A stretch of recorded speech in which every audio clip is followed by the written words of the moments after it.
Министерот за внатрешни работи Агим Нухиу соопшти дека раководителот на оперативниот штаб формиран од почетокот на протестите, директорот за јавна безбедност Митко Чавков, од 20 часот не бил достапен за него и заради ова ќе се бара одговорност од него и од сите раководни лица во МВР, бидејќи полицијата вчера не ја завршила својата работа. Тој на крајот рече дека ќе побара и негово повлекување од функцијата како морална одговорност, бидејќи како што рече, во изминативе 4 месеци не успеал да го тргне влијанието на политиката од структурите на МВР.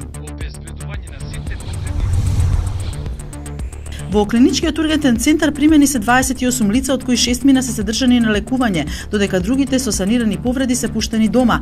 Тројца од нив се на интензивна нега, од кои на двајца се извршени операции. Пратеникот Зијадин Села, кој бил примен на Карил, има најсериозни повреди, но е стабилно и надвор од животна опасност. Другите двајца пратеници се пуштени на домашно лекување.